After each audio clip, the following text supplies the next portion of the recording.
wabarakatuh. Perkenalkan, nama saya Endah Triwahyuni. Saya mahasiswa PPG Prajabatan Gelombang 1 tahun 2022, jurusan PGSD Universitas Veteran Bangun Nusantara. Pada pagi hari ini saya akan memaparkan mengenai jurnal refleksi di setiap mata kuliah PPG Prajabatan serta desain inovasi pembelajaran dan paradigma baru mengenai makna guru. Adapun dosen pembimbing saya yaitu Ibu Dr. Mukti Widayanti M.Hum.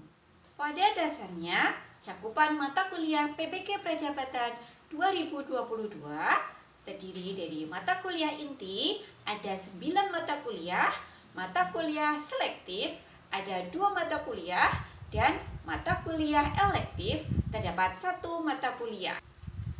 Mata kuliah inti ada 9 mata kuliah.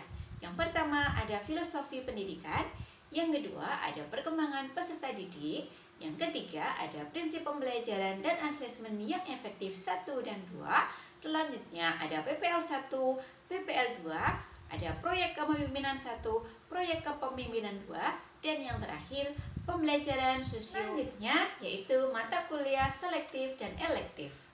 Mata kuliah selektif ada 2. Yang pertama perspektif sosiokultural dan yang kedua komputasional tinggi. Kemudian pada mata kuliah elektif terdapat 1 mata kuliah yaitu mengikuti perkuliahan PPG. Saya mendapatkan banyak ilmu baru dan juga pengalaman-pengalaman yang berbeda di setiap mata kuliahnya. Nah, pengalaman-pengalaman ini saya peroleh melalui alur Merdeka Belajar yang diimplementasikan dalam setiap topik pada setiap mata kuliah. Strategi atau alur Merdeka Belajar yang diimplementasikan dalam setiap topik pada setiap mata kuliah itu sangat penting karena dengan melalui alur tersebut saya sebagai mahasiswa memudahkan saya dalam memahami sebuah materi. Selain itu, dengan melalui alur tersebut dapat memudahkan dalam menyelesaikan sebuah instruksi pada setiap alurnya.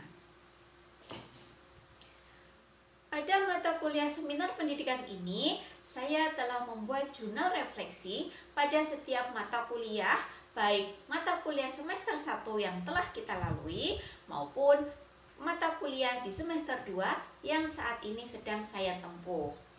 Nah, pada setiap jurnal mata kuliah tersebut, saya memperoleh artefak-artefak pembelajaran dan juga saya memperoleh pengalaman yang bermakna atau good practice dari mata kuliah atau topik yang saya pilih pada mata kuliah tersebut. Adapun jurnal refleksi dan artefak pembelajaran yang pertama yaitu perkembangan peserta didik. Pada mata kuliah ini saya memilih topik 6 yaitu tentang penyusunan lesson plan, penyusunan evaluasi, dan juga penyusunan refleksi. Pada topik ini saya mempelajari bagaimana penyusunan RPP yang baik atau modul ajar yang baik yang terdiri dari perangkat pembelajaran, evaluasi pembelajaran, dan refleksi di setiap akhir pembelajaran.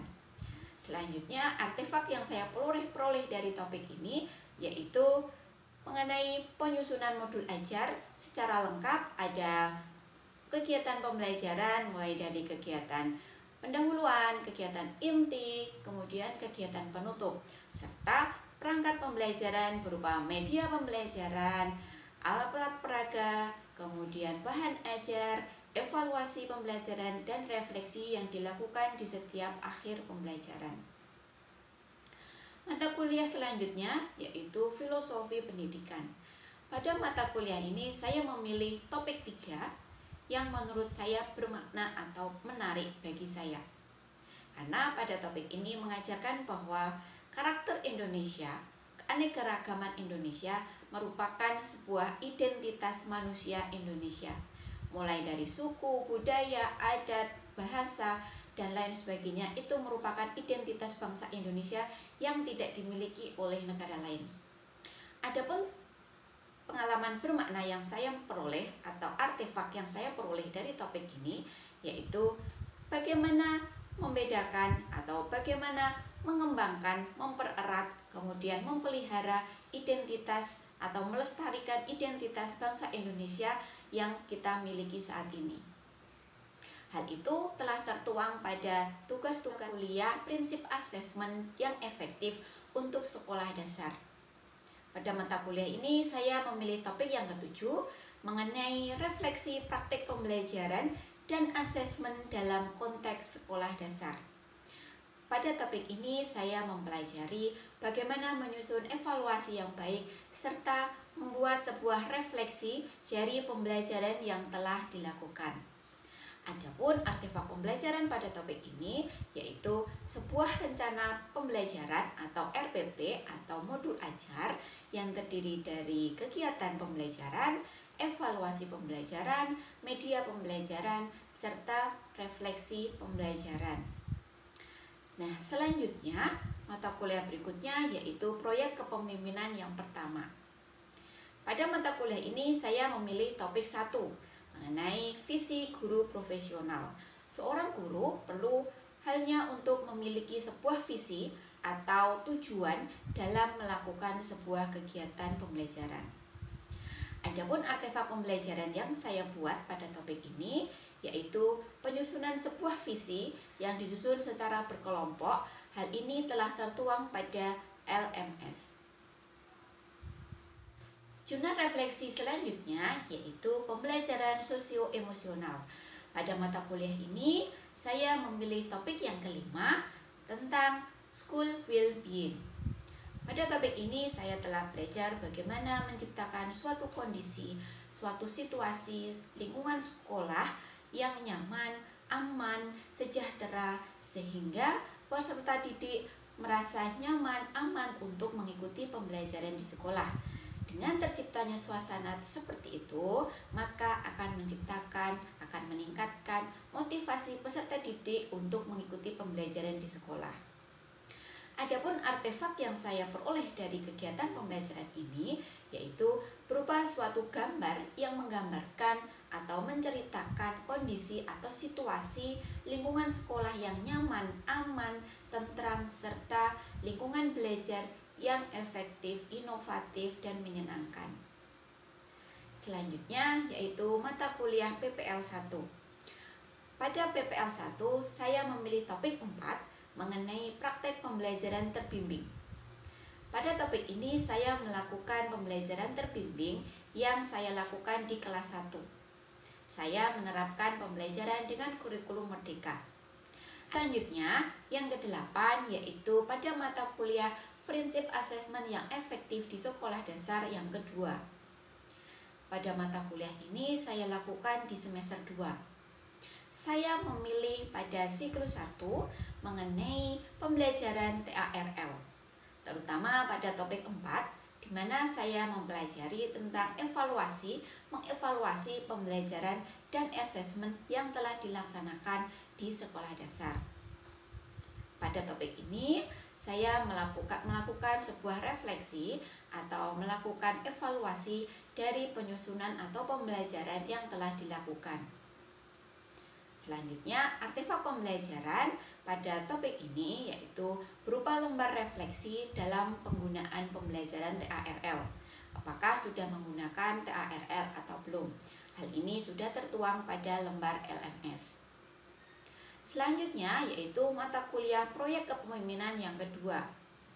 Mata kuliah ini saya lakukan atau saya tempuh di semester 2. Saya memilih topik yang kedua tentang aturan dan mulai eksekusi atau eksekusi rencana.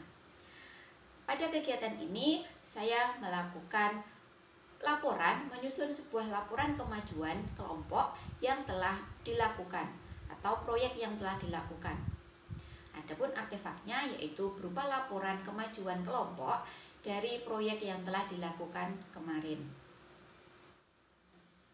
Jurnal refleksi selanjutnya yaitu nilai kejuangan. Mata kuliah ini saya tempuh di semester 1. Adapun topik yang saya pilih yaitu CP7 tentang kisah keteladanan para pahlawan. Kemudian artefak pembelajaran yang saya peroleh dari pembelajaran ini yaitu kegiatan-kegiatan atau kondisi atau situasi yang menggambarkan atau mencerminkan keteladanan para pahlawan. PPL 2. PPL 2 ini saya tempuh di semester 2. Saya memilih topik yang bermakna yaitu topik 4 tentang praktek pembelajaran mandiri. Pada saat itu saya melakukan praktek pembelajaran di kelas 4 dengan menggunakan kurikulum Merdeka. Saya menyusun sebuah rencana pembelajaran atau modul ajar sesuai dengan kurikulum Merdeka.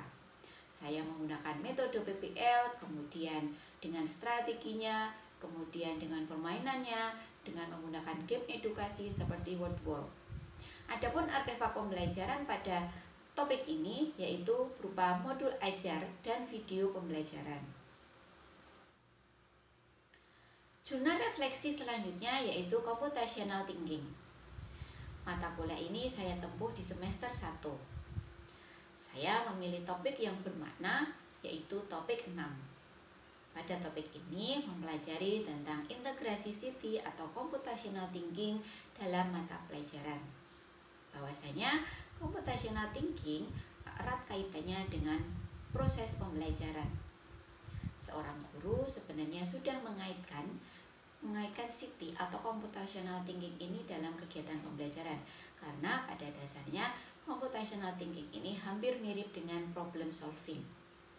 Adapun artefak pembelajaran pada topik ini yaitu penyusunan rencana pembelajaran dengan menerapkan computational thinking. Selanjutnya mata kuliah berikutnya yaitu perspektif sosiokultural. Pada mata kuliah ini saya tempuh di semester 1. Pada mata kuliah ini saya memilih topik 6 yang menurut saya bermakna atau menarik. Karena pada topik ini mempelajari tentang isu-isu penyelenggaraan pendidikan dan pembelajaran di sekolah dalam perspektif sosial, budaya, ekonomi, dan politik. Adapun artefak-artefak pembelajaran pada topik ini yaitu pandangan dari masing-masing mahasiswa mengenai pembelajaran atau pendidikan di sekolah dalam perspektif sosial, budaya, ekonomi, dan politik. Adapun jurnal-jurnal refleksi yang telah saya buat tersebut telah saya jadikan satu dalam sebuah file yang saya beri nama e-portfolio. Adapun artefak atau linknya sebagai berikut. Selanjutnya, pada tugas ujian akhir semester mata kuliah seminar pendidikan ini, saya diminta untuk memilih 1 atau 2 pengalaman bermakna dari semua mata kuliah ini. Sebenarnya, semua mata kuliah ini memiliki pengalaman yang sangat penting, memiliki pembelajaran yang sangat penting bagi saya, bagi calon seorang guru. Semuanya memiliki porsi masing-masing. Semua mata kuliah ini saling berkesinambungan dan saling berkaitan. Namun, pada kesempatan kali ini saya memilih 2 mata kuliah yang menurut saya paling menarik bagi saya. Pengalaman bermakna yang saya pilih dari semua mata kuliah tadi, yang pertama yaitu PSE atau pembelajaran sosio-emosional. Yang kedua yaitu PPL 2. Yang pertama, pembelajaran sosio-emosional. Pada mata kuliah ini terdapat 5 topik bahasa. Topik yang pertama yaitu keterampilan PSE menurut Kasel. Topik yang kedua yaitu peran guru sebagai teladan pembelajaran sosio-emosional. Yang ketiga tentang experiential learning. Yang keempat experiential learning untuk pembelajaran emosional. Dan yang kelima yaitu school well-being.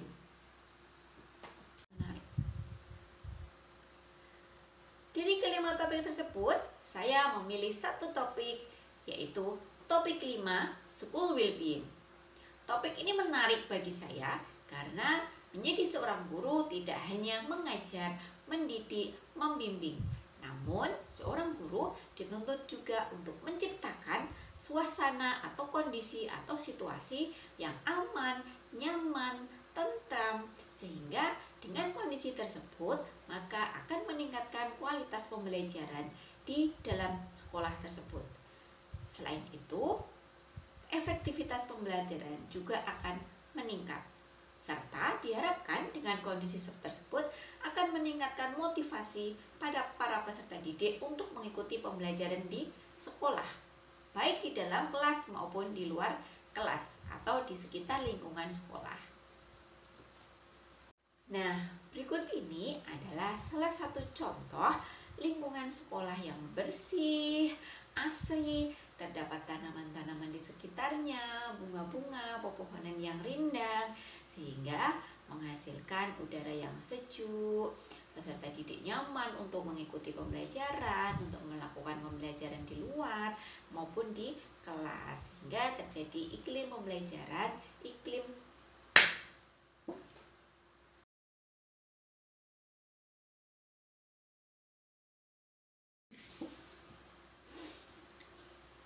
Selain menciptakan di lingkungan, seorang guru juga penting untuk menyajikan sebuah pembelajaran yang menyenangkan dengan menggunakan berbagai model pembelajaran, dengan menggunakan metode pembelajaran yang beraneka ragam, serta menggunakan strategi ataupun media pembelajaran yang menarik pada peserta didik, sehingga peserta didik merasa senang, kemudian terjadi pembelajaran yang bermakna bagi peserta didik. Gambar di atas merupakan contoh pembelajaran yang menyenangkan, yaitu pembelajaran yang terjadi di luar kelas. Hal tersebut dilakukan guru biasanya untuk mencairkan suasana kembali atau untuk melakukan pengamatan yang memang seharusnya itu terjadi di luar kelas. Selanjutnya yaitu gambar pembelajaran dengan menggunakan ICT.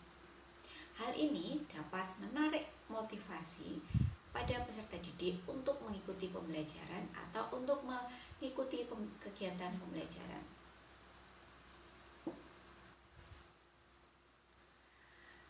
Pada mata kuliah PPL 2 ini terdapat 5 topik yang harus diselesaikan oleh mahasiswa. Topik yang pertama yaitu observasi atau pengamatan. Topik yang kedua yaitu praktek pembelajaran terbimbing. Topik yang ketiga yaitu praktek pembelajaran mandiri yang terdiri dari 5 siklus. Topik yang keempat yaitu kegiatan non-mengajar, dan yang terakhir yaitu penyusunan PTK kolaboratif. Dari kelima topik bahasan tersebut, saya memilih satu topik yang menarik bagi saya, yaitu topik 4 mengenai siklus pembelajaran mandiri.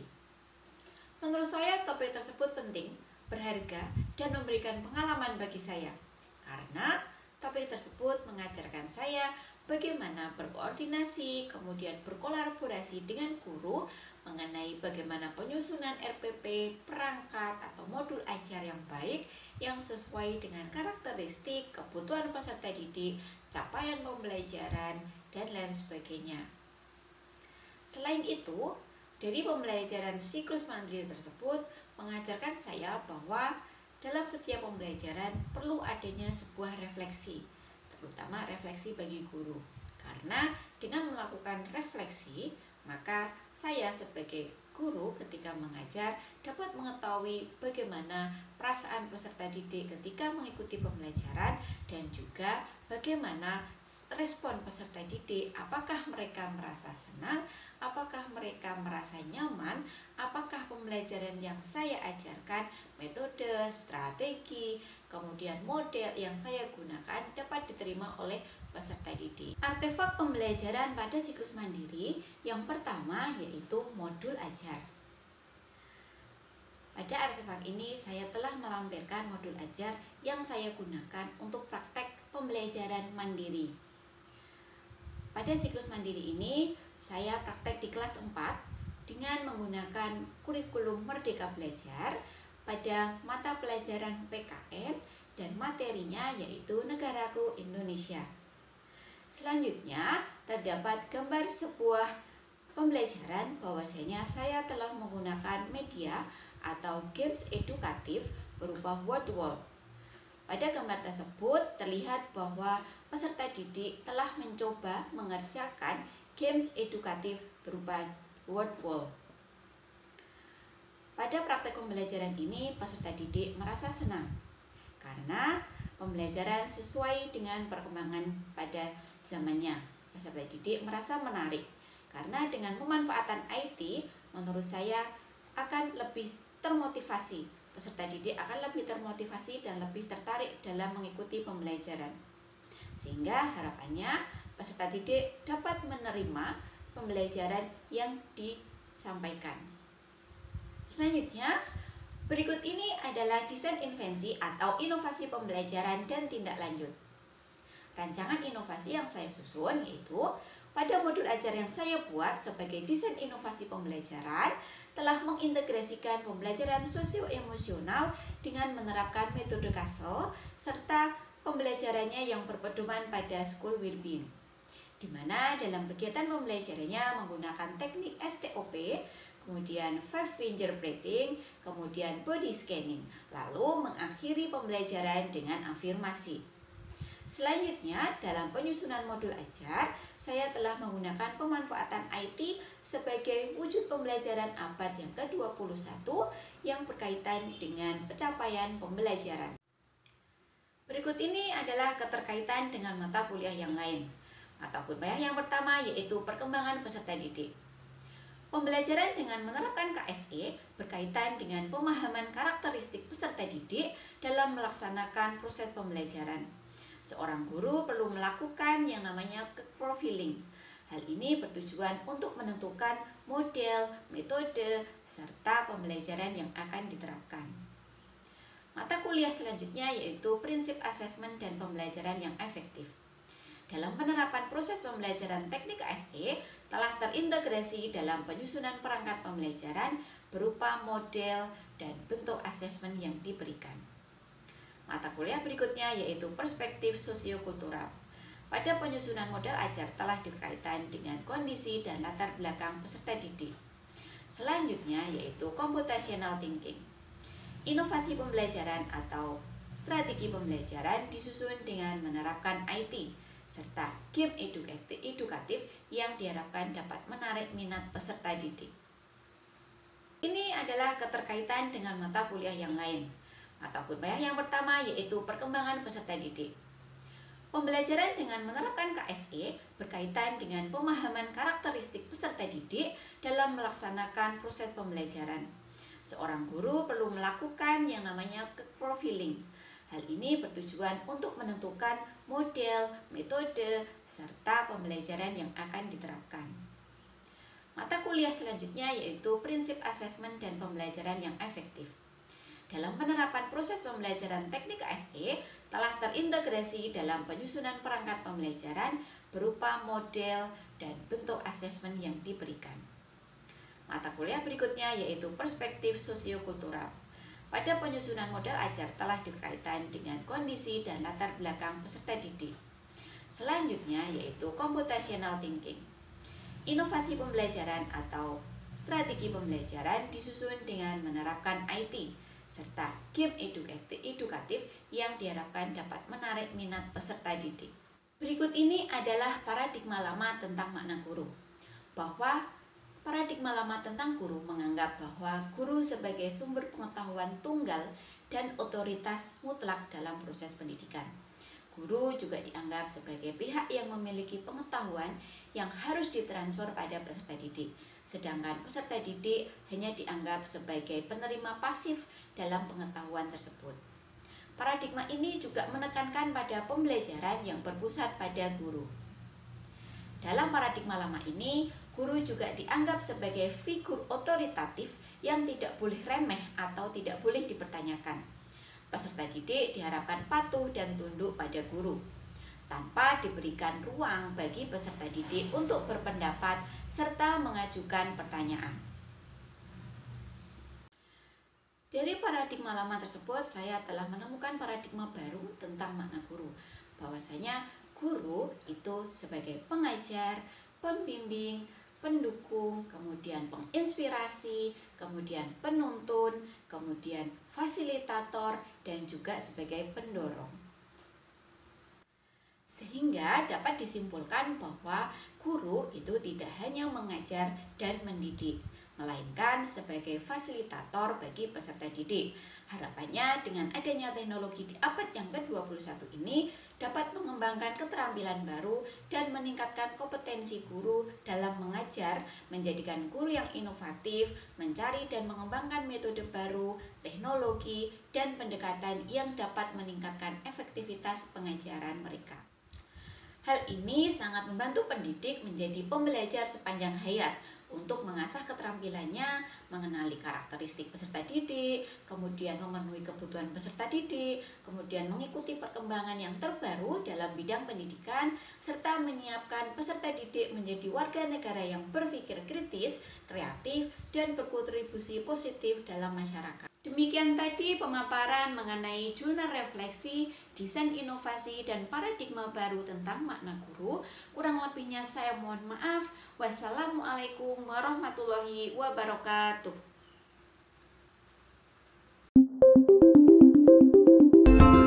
Univet Bantara Sukoharjo, Smart Choice University.